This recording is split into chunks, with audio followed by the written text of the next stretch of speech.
Welcome back, folks. We are back at it again here in the old card shop, and today we have a special episode because I want to talk about something that's going on, not in the Pokemon community, but in the Magic the Gathering community. Because unless you've been living under a rock, Wizards of the Coast, much like Sauron, has crafted a Lord of the Rings set to bring together all the money in the Magic the Gathering and the Pokemon and other TCG and all other hobbies money and bind them all together in their game, Magic the Gathering, in an evil plot with 2 million, nay, 3 million, nay, $420 million bounties for the one-of-one serialized card, the only ring that's ever been made by this company. Surely they will never do such another crazy, successful thing. Now today, all jokes aside, I'm going to talk about the Lord of the Rings Magic the Gathering release that is, as of this recording, pre-releases have started. I've seen leaked videos and photos of things getting opened. I have friends who have bought some packs on the open market and opened them and seen, taken their shot at the one-of-one ring. Because, as you may or may not have heard, there is a serialized card in this set that's driving everybody mad.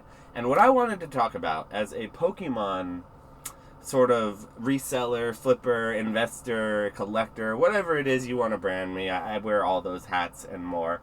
I think I have a unique perspective on this situation because I also love Magic the Gathering. As a lot of people with Pokemon know, Magic the Gathering is the adjacent, almost the OG, some would say, the original TCG that most people in trading card games think of. And so when that's sort of announced, everyone in all other TCGs sort of flocked to it. But what I'm not seeing is as much interest by the Magic the Gathering community in the game itself. I'm seeing a lot of soft sort of weakness in the market surrounding things like vintage Magic, all other modern Magic, essentially all but some of the serialized cards. And what we're seeing here is this move in culture from Magic the Gathering, making just sort of what has been traditionally a game to making it more collectible and desirable, because essentially their game seems to be faltering a little bit, and they see the collector side of things in other games like Pokemon, MetaZoo, all these other games that do these crazy chases and one-of-ones and serialized, which Pokemon's not there yet, thankfully. They really see this success and they want a little piece of the pie. And so what do? They go and they craft the perfect one-of-one ring to go sell to all the Timmies around the world.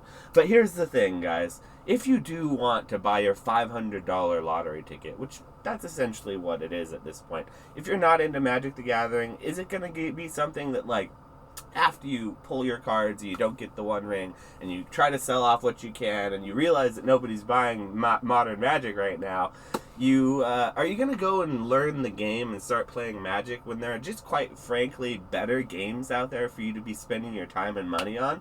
Things like Pokemon, Flesh and Blood, Sorcery coming out, I would argue, might be a little bit more of a fun game than Magic right now. There are many things that you could do with your Yu-Gi-Oh! Is a great game, like I've heard. I can't speak to that, Yu-Gi-Oh! But there's a lot of things you could do besides throw your money at Magic. So what I want to know, guys, is why is everybody, if you're one of those people who's throwing your money at Wizards of the Coast and saying, I agree with what you're doing, I didn't agree with what you're doing earlier this year or anything you've done with the last 20-something plus years, but I agree with what you're doing with this Lord of the Rings set. Is that going to set a precedent, do you believe, for Wizards of the Coast that's going to potentially sort of snowball into just sort of this culture where the game doesn't matter as much as sort of these crazy chases, and it's just this hype train all the time? And I don't know. Here's another thing. I'm really happy. I don't want this to come across as like I don't want Magic to succeed. I want Magic to succeed. That's why I'm sort of making this video. I care. I like when game stores can make money on a product, a Magic product. It doesn't just drop and, right on release and it sucks for everyone involved. I like that. I don't like the weird hype manipulation.